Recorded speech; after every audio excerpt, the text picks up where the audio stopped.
Hello students, good morning.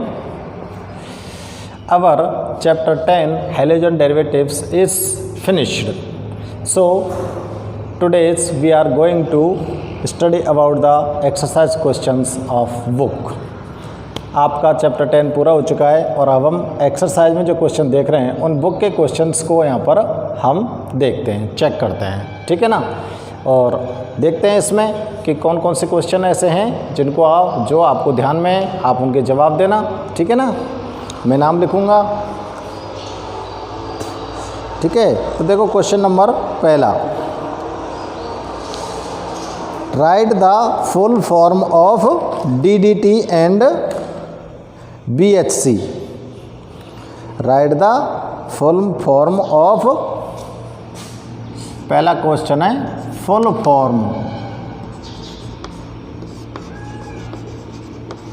Of DDT।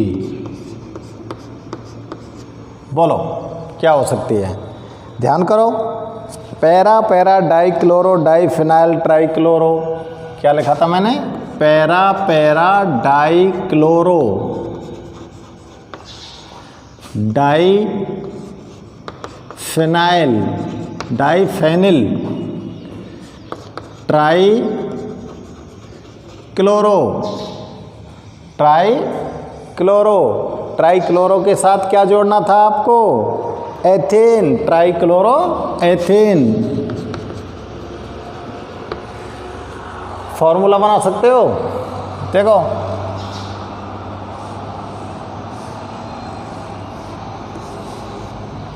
Para chlorine diphenyl बनाना है, diphenyl, ये para chlorine और इस डाइफेनल को आपको जोड़ना है किसके साथ, CHCCl3, ठीक है ना। ये किसका फॉर्मूला हो गया, DDT का। CCl3 लिख दिया मैंने, आप इसको इस तरह से भी नोट कर सकते हो, यहाँ पे Cl लगा दो, यहाँ पे Cl लगा दो और यहाँ पे Cl लगा दो, ठीक है ना। अब BHC की फुल फॉर्म बताओ, बेंजीन हेक्सा क्लोराइड, क्या हो गई, बेंजीन हेक्सा क्लोराइड। और देखो इसका फॉर्मूला, बेंजीन रिंग बना दो और सभी के साथ क्या जोड़ दो, क्लोरीन।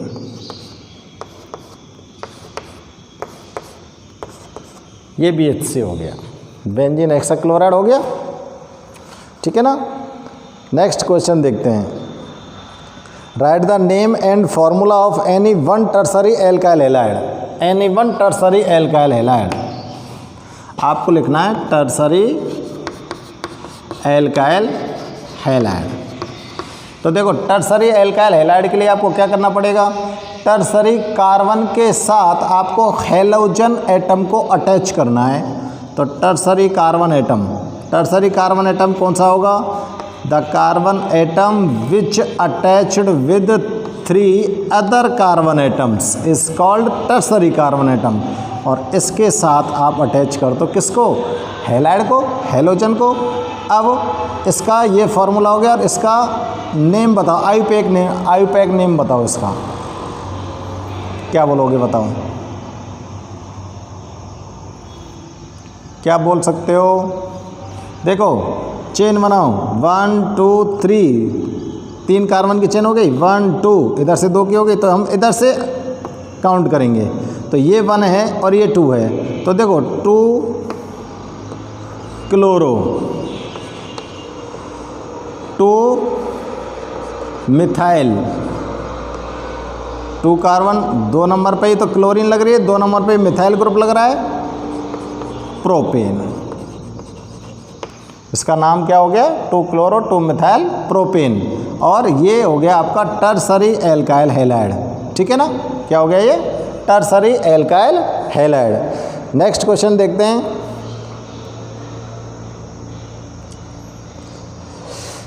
मेथेनॉल को आपको which reagent is used for the formation of methanol from methyl chloride.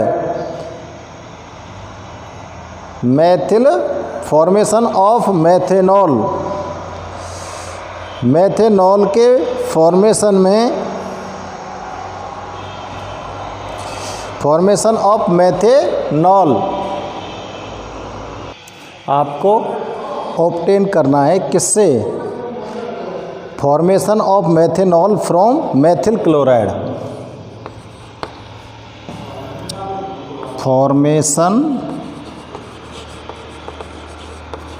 Of methanol from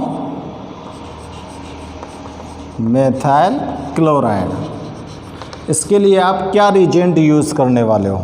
इसके लिए देखो, आपको मेथेनॉल लेना है और नहीं, मिथाइल क्लोराइड लेना है आपको।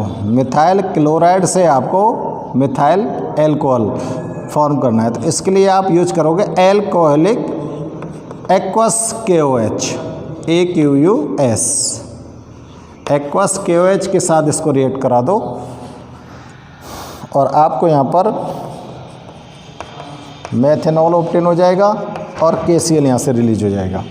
तो यहाँ पर जो रिजेंट आपने यूज़ किया है, रिजेंट यूज़ किया है वो क्या है? या तो आप KOH कर सकते हो, आप इसकी जगह पर AgOH भी कर सकते हो, आप इसकी जगह पर Ag2O भी कर सकते हो। ये तीनों में से कोई सा भी रिजेंट आप यहाँ पर यूज कर सकते हो, लेकिन सभी के सभी कैसे होने चाहिए? ये एक्वस होने चाहिए, ठीक है ना? सभी के सभी कैसे होने चाहिए? एक्वस होने चाहिए ये। तो नेक्स्ट क्वेश्चन है, राइट द IUPAC नेम। आपको IUPAC नेम लिखना है किसका? 4th नंबर पर लिख रहा हूँ मैं, IUPAC नेम। देखो CH3CH3 यहाँ पर ब्रोमीन लगा हुआ है और यहाँ पर क्लोरीन लगा हुआ है। इसका IUPAC नेम बताना है आपको। तो देखो, इसमें आपके पास 4 कार्बन एटम्स की चेन है और 4 एटम कार्बन की चेन के साथ 2 सबस्ट्रेट ग्रुप लगे हुए हैं, Br और क्लोरीन। यहाँ पर आप इन Br और क्लोरीन जो सबस्ट्रेट ग्रुप लगे हुए हैं, इनको आपको क्या देना है? नंबर देना है। लेकिन इसमें आपको ध्यान में रखना है कि अल्फ़ाबेटिकली कौन सा पहले आता है। अल्फ़ाबेटिकली B पहले आता है, तो आप इधर से नंबर देंगे 1 2 3 4। तो क्या लिखेंगे? 2 ब्रोमो 3 क्लोरो ब्यूटेन। क्या IUPAC नेम बन गया? 2 ब्रोमो 3 क्लोरो ब्यूटेन, ठीक है ना? अब नेक्स्ट क्वेश्चन है, which compound is used in fire extinguishers. Fire extinguishers के अंदर कौन सा कंपाउंड यूज किया जाता है? For fire extinguisher carbon tetrachloride is used. कौन यूज किया जाता है? Carbon tetrachloride. ये फायर एक्सटिंग्विशर्स की फॉर्म में आप इसको यूज करने वाले होते हो, ठीक है ना? नेक्स्ट क्वेश्चन है, यहाँ पर नेक्स्ट क्वेश्चन दे रखा है बेटा, write the possibilities, write the possibility या possible dichloro derivatives of propane. Propane के कितने डाइक्लोरो डेरिवेटिव्स बन सकते हैं? तो इसका आंसर मैं लिखता हूँ, आप इनको फटाफट से लिखते जाना, है ना? बुक क्वेश्चन है ये आपके।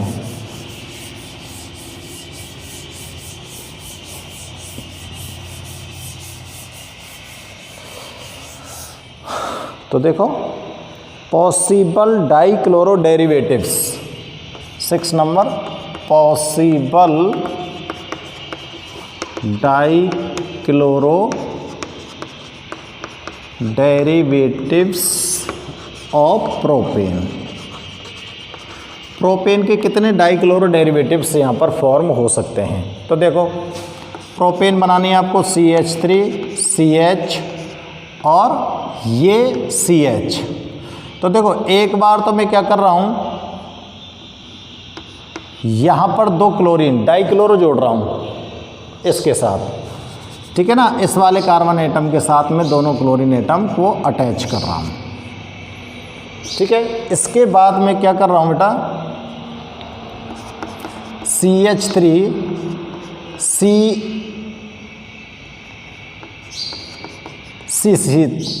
एक बार मैं इसके साथ कर दूं,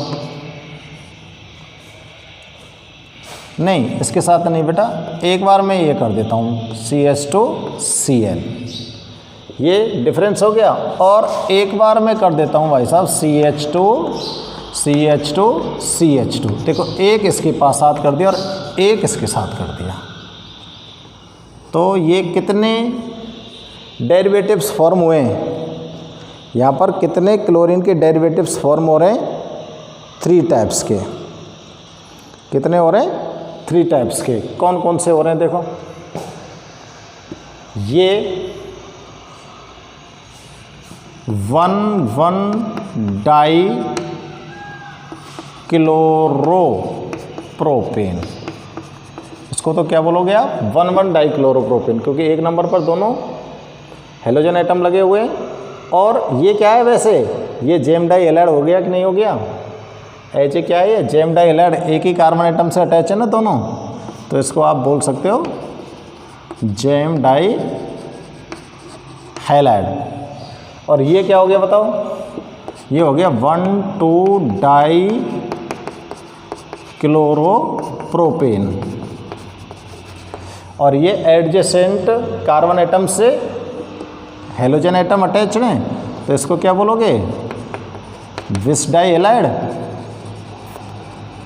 ठीक है ना। और ये क्या हो गया, 1,3 डाई क्लोरोप्रोपेन, इसको क्या बोल सकते हो, फर्स्ट और लास्ट कार्बन एटम पर अटैच है ना चेन में, तो इसको क्या बोल सकते हो आप, अल्फा ओमेगा डाई हैलाइड। ध्यान आ रहे होंगे किस तरह से नोट करते थे हम उनको, जेम डाई हैलाइड कैसे थे, बिस डाई हैलाइड कैसे थे, और अल्फा ओमेगा डाई हैलाइड किस प्रकार से फॉर्म हो रहे थे, ठीक है ना। अब इसके बाद हम देखते हैं हुन्स-डीकर रिएक्शन। नेक्स्ट क्वेश्चन है, राइट हुन्स-डीकर रिएक्शन। हुन्स-डीकर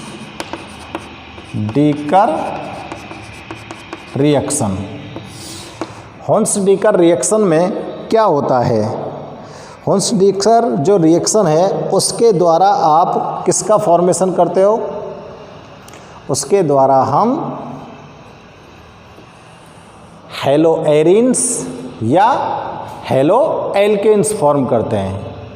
हुन्स-डीकर रिएक्शन के द्वारा हम हेलो एरिन्स ऑब्टेन कर सकते हो, या हेलो वो एल्काइल हैलाइड कह दो चाहे एराइल हैलाइड कह दो, ठीक है ना, कुछ भी कह सकते हो।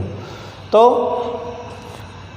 इस रिएक्शन से आप देखो क्या निकालो, क्या ऑब्टेन करने वाले हो, एल्काइल हैलाइड ऑब्टेन कर सकते हो इससे। अगर ये एल्काइल हैलाइड दे सकती है तो आपको और क्या से दे सकती है, ये एराइल हैलाइड भी दे सकती है, ठीक है ना। एल्काइल हैलाइड और एराइल हैलाइड ऑब्टेन करने के लिए आप कौन से रिएक्शन यूज करने वाले हो, हुन्स-डीकर रिएक्शन। अब देखो एल्काइल हैलाइड कैसे ऑब्टेन करते हैं, इस रिएक्शन में आप silver salt of mono carboxylic acid को रिएक्ट कराते हो किसके साथ, रिएक्ट विद ब्रोमीन, किसके साथ रिएक्ट कराते हो, ब्रोमीन के साथ। और यहाँ पर प्रेजेंस किसकी डालते हो, react with bromine in presence डाल रहे हैं हम यहाँ पर कार्बन टेट्रा क्लोराइड, ठीक है ना। तो अब मैं रिएक्शन लिख रहा हूँ, देखो एल्काइल हैलाइड ऑब्टेन करना है आपको, तो silver salt of mono carboxylic acid, ये हो गया silver salt of monocarboxylic acid. इसको रिएक्ट करा देना है मुझे किसके साथ, ब्रोमीन के साथ, किसकी प्रेजेंस में, कार्बन टेट्रा क्लोराइड की प्रेजेंस में। अब ये क्या हमको फॉर्म करने वाला है, यहाँ से हमको वो फॉर्म होने वाला है एल्काइल हैलाइड। ये क्या बन गया हमको, एल्काइल हैलाइड। और रिमेन्स क्या है आपके पास, CO2 प्लस AgBr। तो ये तो आपको मिल गया क्या, एल्काइल हैलाइड। अब अगर इसी रिएक्शन से आपको एराइल हैलाइड मिला ऑब्टेन करना है तो क्या करोगे आप, silver salt of monocarboxylic acid के एरोमेटिक साल्ट को लेना पड़ेगा। ये एरोमेटिक साल्ट हो गया मोनोकार्बोक्सिलिक एसिड का, सिल्वर साल्ट का, और इसके साथ भी आप किसको रिएक्ट करा दो, ब्रोमीन को, किसकी प्रेजेंस में, कार्बन टेट्रा क्लोराइड की प्रेजेंस में। अब यहाँ पर आपको एराइल हैलाइड लेना है, तो एराइल हैलाइड के लिए यहाँ पर क्या अटैच हो जाएगा, ब्रोमीन प्लस वही CO2 प्लस AgBr। इसको क्या बोलोगे, एराइल हैलाइड। ठीक है ना। तो सीधे सीधे बता रहे हैं आपको, हुंसडीकर रिएक्शन के थ्रू आपको क्या ऑब्टेन करना होता है, या तो एल्काइल हैलाइड ऑब्टेन करना होता है या एराइल हैलाइड ऑब्टेन करना होता है। और इस रिएक्शन में हम क्या करते हैं कि silver salt of monocarboxylic acid को रिएक्ट कराते हैं किसके साथ, ब्रोमीन के साथ, किसकी प्रेजेंस में, कार्बन टेट्रा क्लोराइड की प्रेजेंस में। तो आपको एल्काइल हैलाइड या एराइल हैलाइड दोनों में से कोई सा भी ऑब्टेन हो सकता है। समझ में आ रही है ना बात। नेक्स्ट क्वेश्चन है, यहाँ पर नेक्स्ट क्वेश्चन देख रहा हूँ मैं, which is the best reagent to form pure chloroform. Pure chloroform प्राप्त करने के लिए बेस्ट रीजेंट कौन सा है। तो देखो, प्योर क्लोरोफॉर्म को आपको ऑब्टेन करना है, और प्योर क्लोरोफॉर्म के लिए आपको बेस्ट रीजेंट कौन सा होना चाहिए। तो यहाँ पर हम कह रहे हैं कि नेक्स्ट क्वेश्चन है, टू ऑब्टेन, सीधे सीधे यहीं से ध्यान रखना, प्योर क्लोरोफॉर्म। प्योर क्लोरोफॉर्म को ऑब्टेन करने के लिए बेस्ट रीजेंट, बेस्ट रीजेंट, इसका नाम लिख देता हूं मैं, क्लोरल हाइड्रेट। नाम क्या है उसका, क्लोरल हाइड्रेट। आप क्लोरल हाइड्रेट से प्योर क्लोरोफॉर्म को ऑब्टेन कर सकते हो। अब देखो इसकी रिएक्शन क्या होती है, क्लोरल हाइड्रेट का फॉर्मूला क्या होता है, क्लोरल हाइड्रेट बनाइए, CCl3 CHOH और OH। ठीक है ना। अब आपको इसके साथ रिएक्ट कराना है एक्वस NaOH को। ठीक है, एक्वस NaOH जब इसके साथ रिएक्ट करेगा तो आपको यहाँ पर क्लोरोफॉर्म ऑब्टेन होने वाली है। क्या ऑब्टेन होने वाली है, क्लोरोफॉर्म। क्लोरोफॉर्म क्या होती है, CHCl3। फिर रिमेन्स क्या हो जाएगा, रिमेन्स हो जाएगा यहाँ पर HCOONA प्लस H2। ये आपको यहाँ पर बचेगा। तो ये हो गई आपके लिए प्योर क्लोरोफॉर्म। ठीक है ना। तो बेस्ट रीजेंट आपको बता दिया, क्लोरल हाइड्रेट। ये क्या है, क्लोरल हाइड्रेट। ठीक है भाई साहब, क्लोरल हाइड्रेट को आपने एक्वस NaOH के साथ रिएक्ट करा दिया तो आपको प्योर क्लोरोफॉर्म हो गई। तो मैंने ऊपर भी लिख दिया, बेस्ट रीजेंट का नाम क्लोरल हाइड्रेट होता है। ओके, इसके बाद हम नेक्स्ट क्वेश्चन की बात करते हैं, which gas forms when chloroform is exposed to air. जब आप क्लोरोफॉर्म को हवा में खुला छोड़ देते हो तो देखो, when chloroform exposed into air, जब इसको वायु में खुला छोड़ देते हैं तो कौन सी गैस बनती है, then phosgene gas form. Phosgene gas का फॉर्मूला नोट कर दूं, कार्बोनिल क्लोराइड COCl2, ये कार्बोनिल क्लोराइड बोल सकते हैं इसको, COCl2, ठीक है ना। अब आप लोग देखते हैं यहाँ पर नेक्स्ट क्वेश्चन, इसको मैं इरेज करता हूँ भाई साहब, और इरेज करने के बाद नेक्स्ट क्वेश्चन नोट करता हूँ। नेक्स्ट क्वेश्चन है भाई साहब, arrange the following in order of reactivity towards SN1 reaction. Next question है arrange following, arrange following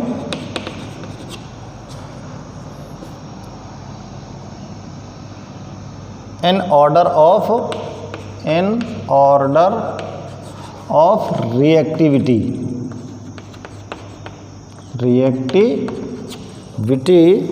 towards SN reaction, towards SN1 reaction। SN1 reaction के लिए जो दिए गए कंपाउंड है इनका आपको ऑर्डर लिखना है। पहला दे रखा है ये, और दूसरा है CH3 CH CH3 Br, और थर्ड है CH3 C Br CH3 CH3। तो देखो इसको बोलेंगे हम primary alkyl halide, primary alkyl halide. ये कौन सा हो गया, सेकेंडरी एल्काइल हैलाइड, और ये कौन सा हो गया, टर्सरी एल्काइल हैलाइड। अब SN1 रिएक्शन की ऑर्डर देखते हैं कि SN1 रिएक्शन के लिए कौन सा जो एल्काइल हैलाइड होता है वो सबसे ज़्यादा रिएक्टिव होता है। आपको पता है, ध्यान होगा, टर्सरी एल्काइल हैलाइड। तो ऑर्डर क्या हो जाएगा, primary is less than secondary is less than tertiary, ये हो जाएगा ऑर्डर, ठीक है ना। ये ऑर्डर आप इसमें नोट कर सकते हो। और नेक्स्ट क्वेश्चन है, नेक्स्ट क्वेश्चन देखता हूँ मैं भाई साहब, बेंजाइल क्लोराइड। नेक्स्ट क्वेश्चन लिखते हैं, benzyl chloride is more reactive than chlorobenzene, why. तो benzyl chloride more reactive than chlorobenzene. ये क्वेश्चन है आपका, इसका आपको कारण समझाना है, ठीक है ना। बेंजाइल क्लोराइड अधिक क्रियाशील होती है किससे, क्लोरोबेंजीन से, ये एक्सप्लेन करना है। तो देखो बेंजाइल क्लोराइड का फॉर्मूला लिख रहा हूँ मैं, ये तो बेंजाइल क्लोराइड बना दिया मैंने CH2Cl, और यहाँ पर मैं बना रहा हूँ क्लोरोबेंजीन, ये हो गई क्लोरोबेंजीन। समझिए आप, इसमें तो हेलोजिनेशन हो रहा है बेंजीन रिंग का, ठीक है ना, और तब क्लोरोबेंजीन बनी है। और इसके अंदर जो हेलोजिनेशन हो रहा है वो साइड चेन का हो रहा है। साइड चेन में क्या लगा हुआ था, CH2 ग्रुप लगा हुआ था, और उसका हेलोजिनेशन हुआ है, तब जाके आपको यहाँ पर बेंजाइल क्लोराइड ऑब्टेन हुआ है। अब आप इन दोनों के अंदर देखो, दोनों के अंदर देखते हैं तो बेंजीन क्लोराइड में sp3 कार्बन एटम उपस्थित होता है CX बॉन्ड में। दोनों के CX बॉन्ड की नेचर देख लो आप, ठीक है ना। बेंजाइल क्लोराइड और बेंजीन क्लोरोबेंजीन के अंदर, दोनों के अंदर आप, दोनों के अंदर क्या देख सकते हो आप, CX बॉन्ड की नेचर देख लो, ठीक है ना।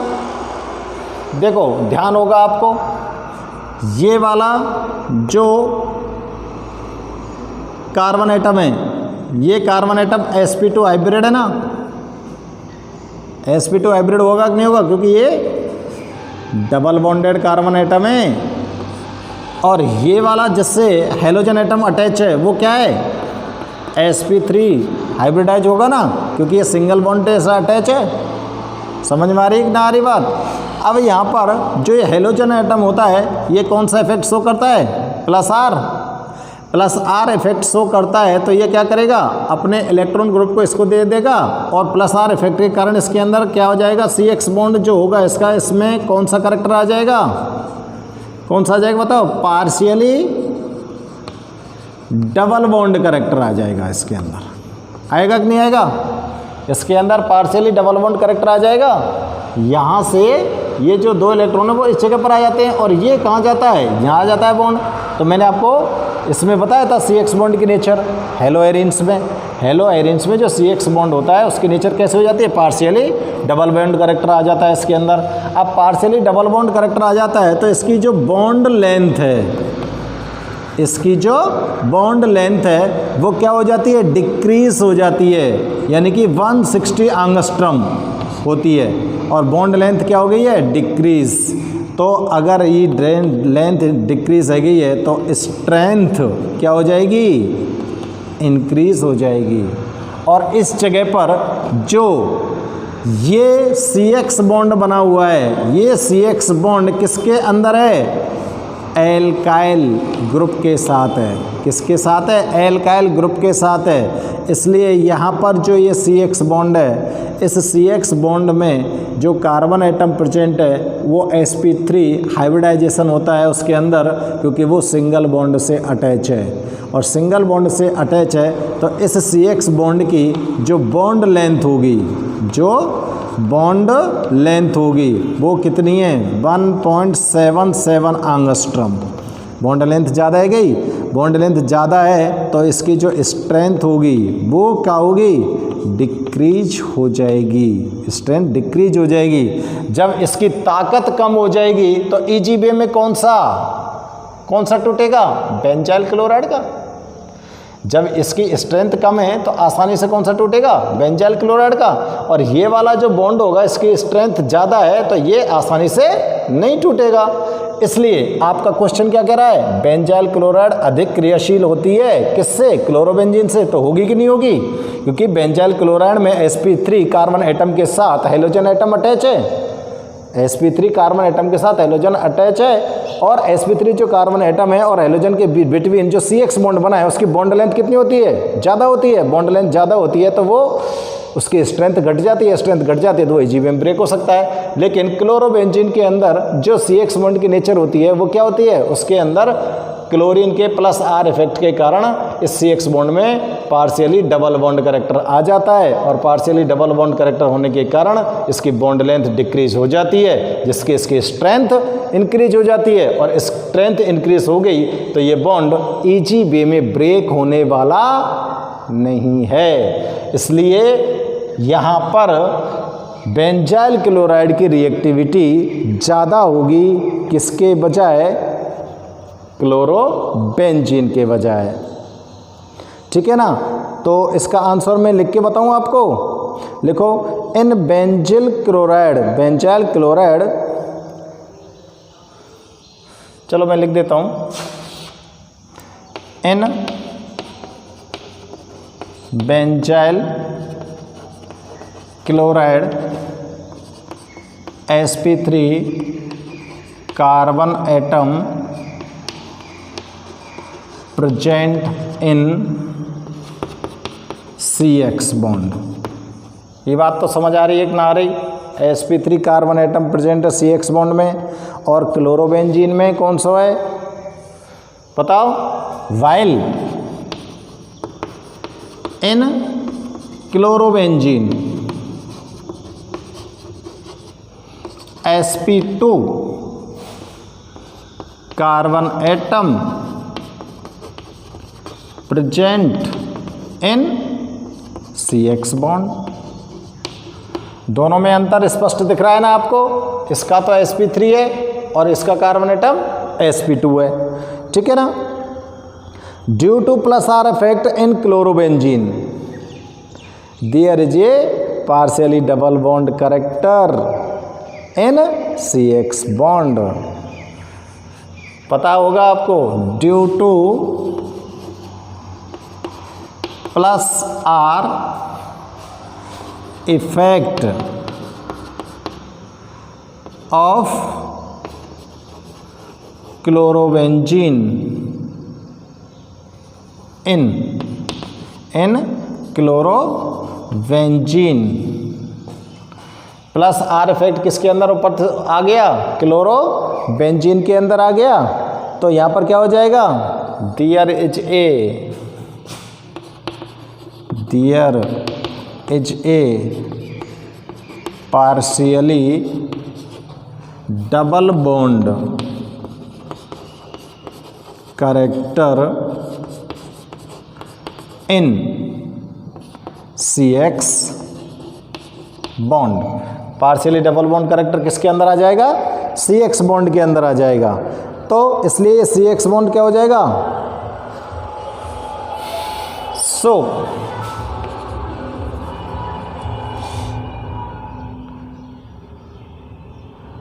And bond length decrease,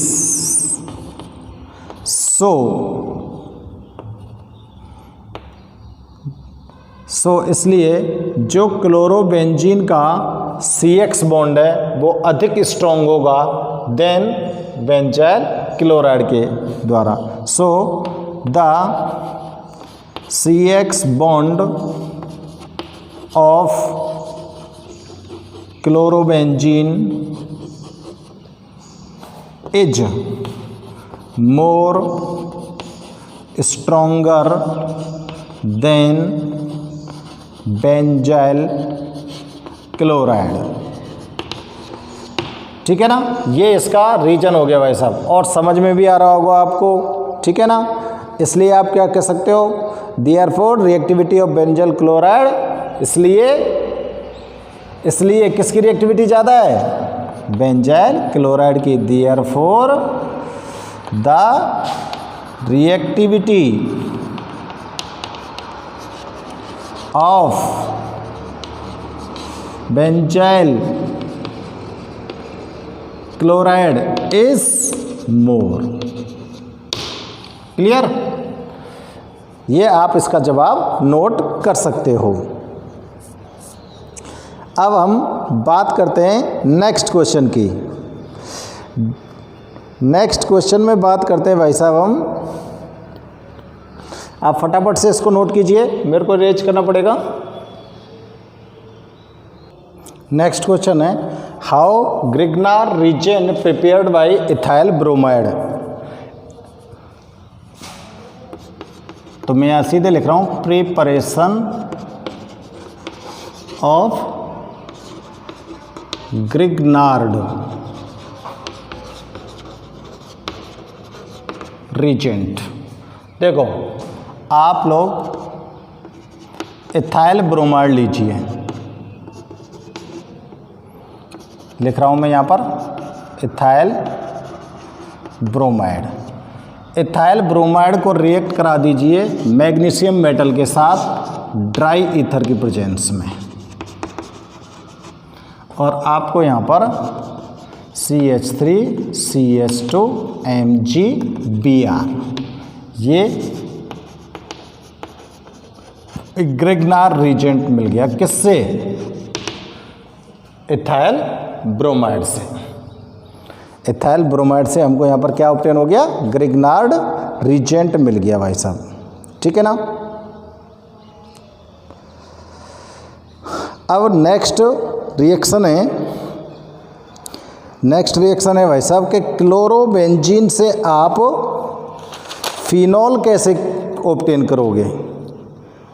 chlorobenzene से हम फिनॉल कैसे ऑब्टेन कर सकते हैं, तो आपको नेक्स्ट रिएक्शन देखनी है, ऑब्टेन ऑफ क्लोरो। तो मैं यहाँ नोट कर दूँ एक बार, क्वेश्चन है आपका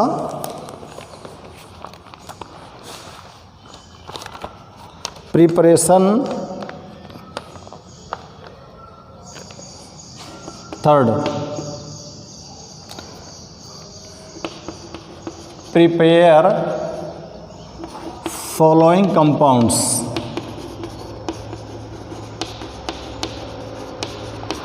फ्रॉम क्लोरोबेंजीन। क्लोरोबेंजीन से आप फॉलोइंग कंपाउंड्स को प्रिपेयर कीजिए। देखो पहला है हमारे पास, आपको क्या ऑब्टेन करना है क्लोरोबेंजीन से? फिनॉल ऑब्टेन करना है, ठीक है ना। क्लोरोबेंजीन से फिनॉल ऑब्टेन करने के लिए आपको क्या करना पड़ेगा बेटा? आपको वैसा क्लोरोबेंजीन के साथ रिएक्शन करा दो, न्यूक्लियोफिलिक रिएक्शन ध्यान है ना, न्यूक्लियोफाइल रिएक्शन ध्यान होंगी आपको क्लोरोबेंजीन की, तो उस क्लोरोबेंजीन की न्यूक्लियोफाइल रिएक्शन करा दो। किसकी प्रेजेंस में? बेस की प्रेजेंस में, हायर टेम्परेचर पर। देखो ये क्लोरोबेंजीन हो गई और इसकी रिएक्शन करा दो आप बेस के साथ हायर टेम्परेचर और प्रेशर पर, ठीक है ना। हायर टेम्परेचर और प्रेशर पर यहाँ पर जब रिएक्शन होती है तो आपको सीधे सीधे डायरेक्ट मिल जाएगी क्या? फिनॉल।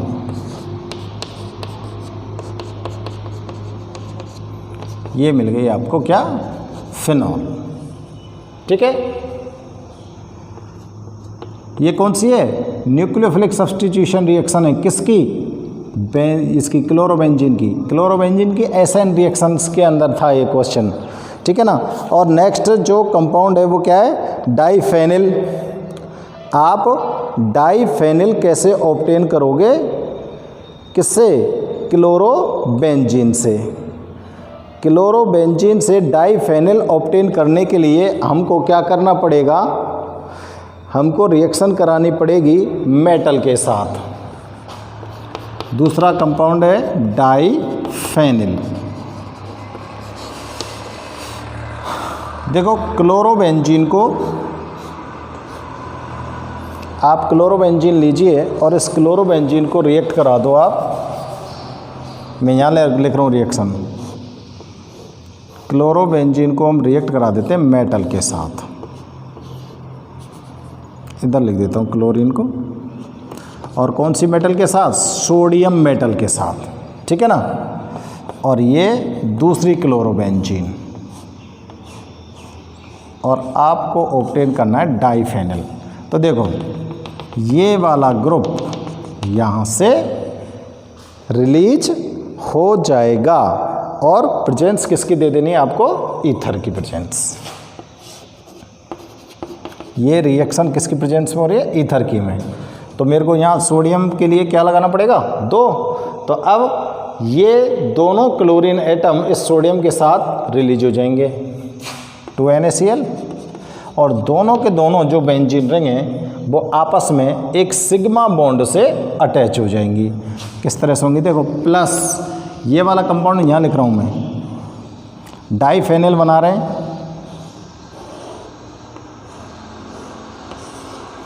और ये सिग्मा बॉन्ड हो गया, इसको बोलेंगे आप डाइफेनिल, ठीक है। ये बना दिया क्या हमने? डाइफेनिल। अब देखो थर्ड जो कंपाउंड है क्लोरोबेंजीन से ऑब्टेन करने के लिए हमको क्या ऑब्टेन करना है? टोल्यून। हमको क्या ऑब्टेन करना है बेटा? यहाँ पर टोल्यून ऑब्टेन करना है। किससे? क्लोरोबेंजीन से। तो क्लोरोबेंजीन से हमको टोल्यून ऑब्टेन करना। थर्ड हमारे पास कंपाउंड क्या है? टोल्यून, ठीक है ना। किससे ऑब्टेन करना है? क्लोरोबेंजीन से। देखो क्लोरोबेंजीन से टोल्यून ऑब्टेन करने के लिए आपको एल्काइलेशन कराना होगा। किसका? क्लोरोबेंजीन का। क्लोरोबेंजीन का एल्काइलेशन कराते हैं किसकी प्रेजेंस में? एल्यूमिनियम क्लोराइड की प्रेजेंस में। और एल्यूमिनियम क्लोराइड की प्रेजेंस में जब किसी कंपाउंड का एल्काइलेशन होता है तो वो कौन सी रिएक्शन होती है? फ्रीडल क्राफ्ट रिएक्शन होती है। कौन सी रिएक्शन होती है? Friedel Crafts reaction. तो मैं यहाँ पर थोड़ा सा ध्यान रहे आपको, इसलिए लिख रहा हूँ एल्काइलेशन। बाय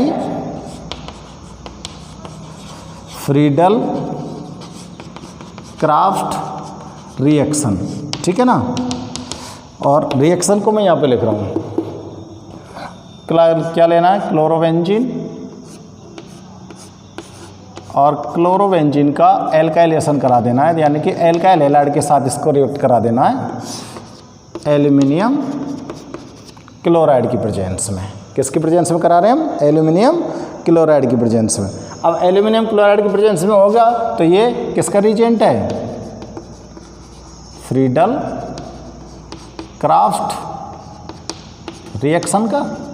एल्काइलेशन हो रहा है ना, क्योंकि एल्काइल ग्रुप को ऐड करना है किसके साथ, बेंजीन रिंग के साथ। तो देखो ये जो क्लोरीन है ये कौन सा डायरेक्टिंग है, ऑर्थो पैरा डायरेक्टिंग है। तो देखो या तो ये आपका एल्काइल ग्रुप इस पोजीशन पे जुड़ेगा, या फिर आपके पास जो ये एल्काइल ग्रुप है ये इस पोजीशन पर आकर जुड़ जाएगा।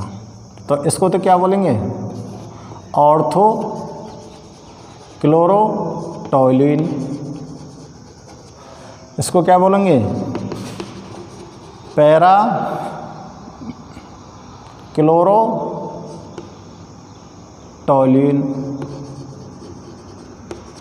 ठीक है ना।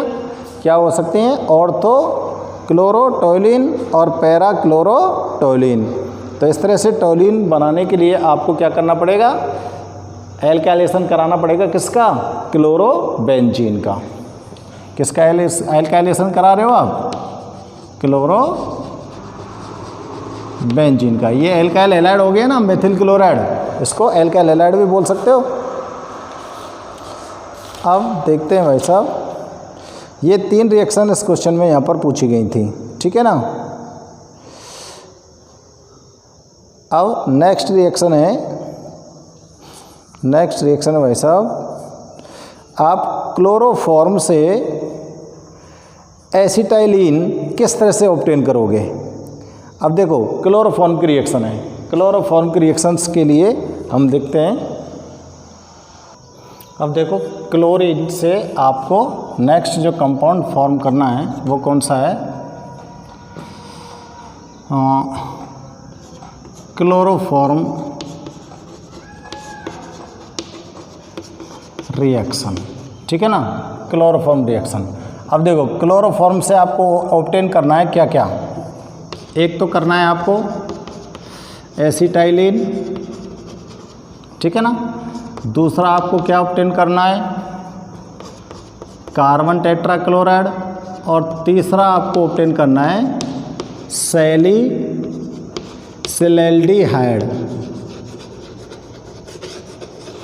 तीसरा आपको क्या ऑब्टेन करना है, सैलिसिलएल्डिहाइड,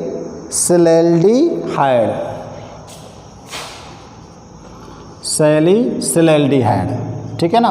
3 आपको प्रोडक्ट ऑब्टेन करने किससे, क्लोरोफॉर्म से। तो देखो क्लोरोफॉर्म, ठीक है ना। अब मैं इन तीनों को यहाँ एक ही रिएक्शन में नोट कर रहा हूँ बेटा।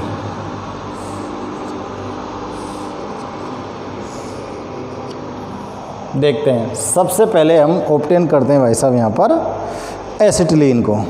जब आप क्लोरोफॉर्म को सिल्वर पाउडर के साथ रिएक्ट कराते हो, अगर क्लोरोफॉर्म को हम सिल्वर पाउडर के साथ हीट कर देते हैं, ठीक है ना, तो हमको यहाँ पर एसिटिलीन ऑब्टेन हो जाता है। क्या ऑब्टेन होता है, एसिटिलीन। इस रिएक्शन में आप क्लोरोफॉर्म के 2 एटम्स यूज करने वाले होते हैं। क्लोरोफॉर्म के 2 एटम यूज होंगे, और 2 एटम जब यूज होंगे तो ये जो सिल्वर का Ag है ना, ये Ag सारे के सारे क्लोरीन लेकर रिलीज हो जाएगा, ठीक है ना। तो इसको क्या बोलोगे, एसिटिलीन। दूसरे नंबर पर हम ऑब्टेन कर रहे हैं कार्बन टेट्राक्लोराइड को। कार्बन टेट्राक्लोराइड को आपको क्या करना पड़ेगा, क्लोरोफॉर्म का क्लोरीनेशन करा दो। क्लोरोफॉर्म का क्या करा देना है आपको, क्लोरीनेशन, सनलाइट में। समझ में आ रही है ना, सनलाइट की प्रेजेंस में। तो ये वाला जो हाइड्रोजन है इसको कौन ले जाएगा, ये वाला। तो यहाँ पर आपको क्या ऑब्टेन हो जाएगा, CCl4 प्लस HCl। समझ में आ रही है ना बात। ये क्या हो गया, कार्बन टेट्रा क्लोराइड। अब तीसरा क्या रह गया आपका, सैलिसिलैल्डिहाइड। देखो सैलिसिलैल्डिहाइड ऑब्टेन करने के लिए आपको क्या करना पड़ेगा, आपको भाई साहब कौन सी रिएक्शन करानी पड़ेगी बताओ। अगर ध्यान हो तो रीमर टीमान रिएक्शन करानी पड़ेगी। कौन सी रिएक्शन करानी पड़ेगी, रीमर टीमान रिएक्शन। देखो लिख रहा हूँ मैं यहाँ, चलो चाहे मैं लिख दूँ सीधे सीधे। और रीमर टीमान रिएक्शन में आप किस किस के साथ रिएक्ट कराते हो इसको, क्लोरोफॉर्म को फिनॉल के साथ प्लस एल्कोहलिक KOH के साथ, एल्कोहलिक KOH और फिनॉल के साथ आप रिएक्ट कराते हो किसको, क्लोरोफॉर्म को। और ये वाली जो रिएक्शन है, ये रिएक्शन क्या कहलाती है, देखो रीमर टीमान रिएक्शन। और इस रीमर टीमान रिएक्शन के थ्रू आपको यहाँ पर सैलिसिलैल्डिहाइड ऑब्टेन होने वाला है, सैलिसिलैल्डिहाइड।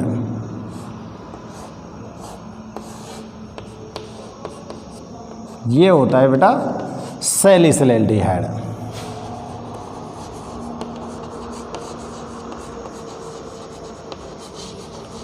ठीक है ना। ये तीनों के तीनों कंपाउंड आप इस तरह से ऑब्टेन करने वाले होते हो क्लोरोफॉर्म से। ये क्लोरोफॉर्म की केमिकल प्रॉपर्टीज़ में लिखे थे हमने, सब सारी रिएक्शन वहाँ पर आई थी, लेकिन आपके बुक के क्वेश्चंस में दे रखे हैं तो मैंने तीनों को एक साथ आपके लिए यहाँ पर शो कर दिया है। ये क्लोरोफॉर्म की रिएक्शन हो गई, ठीक है ना। और कुछ रिएक्शंस हम देखते हैं।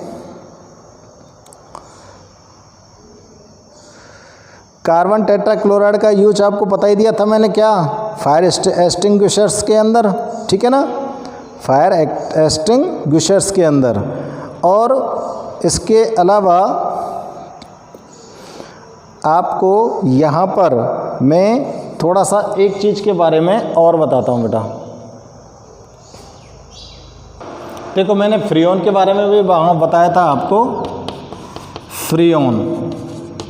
अब देखो आपको दे रखा है यहाँ फ्रीऑन 11 का फॉर्मूला बताओ। तो फ्रीऑन 11 को फॉर्मूला कैसे लिखेंगे, फ्रीऑन के फॉर्मूले के लिए मैंने आपको बताए थे X/Z। तो X तो किसको माना था, कार्बन एटम को, Y किसको माना था, क्लोरीन एटम को, और Z किसको माना था, F फ्लोरीन एटम को। अब ये कार्बन होता है, ये तो होता है, इसकी संख्या तो होती है 1 से कम, इसकी संख्या ऑलवेज क्या होती है 1, और इसकी जो दे रखी है आपको फॉर्मूला में वही लिखनी है। आगे बात समझ में। तो देखो फ्रीऑन 11 को सूत्र लिख रहे हैं हमने। तो देखो कार्बन 1 से कम तो क्या होगा, 1 होगा, कार्बन 1, ठीक है ना। और फ्लोरीन कितने, 1, फ्लोरीन कितने संख्या में 1, और क्लोरीन को तो हमेशा कितने लिखना है, 1 ही लिखना है। तो कार्बन के संग 1 फ्लोरीन लिख दी मैंने, ठीक है ना।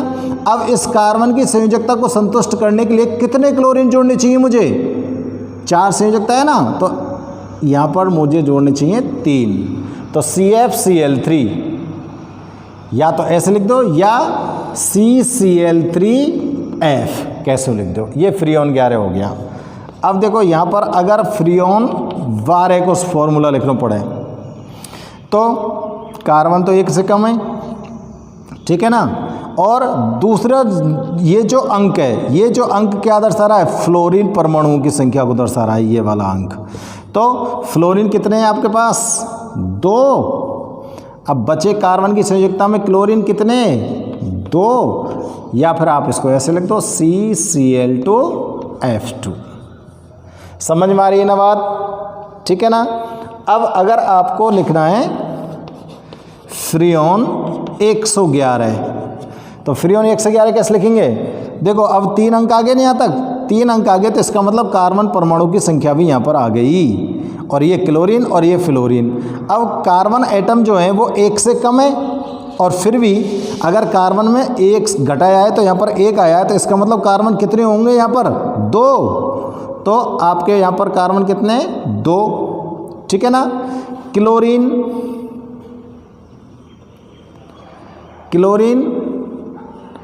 लिख दिया मैंने, अभी क्लोरीन के एटम की संख्या नहीं बता रहे हैं। और फ्लोरीन, और क्या? फ्लोरीन कितना बता रहा है यहाँ पर? 1। अगर 1 फ्लोरीन है और कार्बन 2 हैं, तो देखो कैसे ध्यान कर रहा हूँ यहाँ पे, यह मैं बता रहा हूँ, कार्बन तो 2 हैं, ठीक है ना, और फ्लोरीन इससे आपको जोड़ना है केवल 1। और अब इन दोनों कार्बन परमाणुओं की संख्या जो है, इसकी संयोजकताओं को, वैलेंसी को सेटिस्फाइड करना है आपको किसके से? क्लोरीन से। तो सब जगह आपको क्या ऐड कर देना है? क्लोरीन। तो बताओ कितने क्लोरीन ऐड करेंगे? 5। तो फॉर्मूला क्या बनना चाहिए? CCl5F। क्या फॉर्मूला बनना चाहिए? C2Cl5F, C2Cl5F। ये फ्रीऑन 11 हो गया, ठीक है ना। अब फ्रीऑन 114 इसको बनाओ। इसको बनाने के लिए देखो, कार्बन एटम 1 से कम है, तो यहाँ कम से कम कितने? 2, क्योंकि 2 में तो 1 गए हो, जब तो 1 बचे हो, जहाँ C-1 होता है ना। क्लोरीन जितने भी होंगे उनको नोट कर देंगे बाद में। और यहाँ पर देखो फ्लोरीन कितने हैं? 4। फ्लोरीन कितने? 4। अब इन कार्बन एटम्स की जो वैलेंसी होगी वो 6 होगी ना, दोनों उनकी 6 होगी कि नहीं होगी? 6 में से 4 तो फ्लोरीन ले गया, और 2 कौन ले जाएगा? क्लोरीन ले जाएगा। तो C2Cl2F4, C2Cl2F4 क्या हो रहा है? फ्रीऑन 114, ये फॉर्मूला हो गया। इस तरह से आपको फ्रीऑन गैस के फॉर्मूले निकालने हैं। और भी फॉर्मूले आप निकाल सकते हो जो भी दे रखे, जैसे फ्रीऑन 112, फ्रीऑन 113, उसके भी फॉर्मूला आप निकाल सकते हो। लेकिन आपको तरीका यही ध्यान रखना है। आगे बात समझ में। और इसके अलावा और भी आपकी बुक्स के अंदर कोई भी क्वेश्चन आपको ऐसा लगता हो कि साहब हमसे ये क्वेश्चन नहीं हो रहा, तो आप मुझे कमेंट बॉक्स में लिख कर डालो, उसका जवाब आपको ज़रूर देंगे, ठीक है ना। आप निश्चित रूप से अपने चैप्टर के पीछे के क्वेश्चनों को देखोगे, और देखने के बाद मुझे बताओगे कि सर ये वाला क्वेश्चन हमसे नहीं आ रहा है, तो उसे कमेंट बॉक्स में क्वेश्चन का नंबर डाल देना, और उस क्वेश्चन को देखकर मैं आपको यहाँ पर जवाब दे दूँगा। Okay, till then good bye.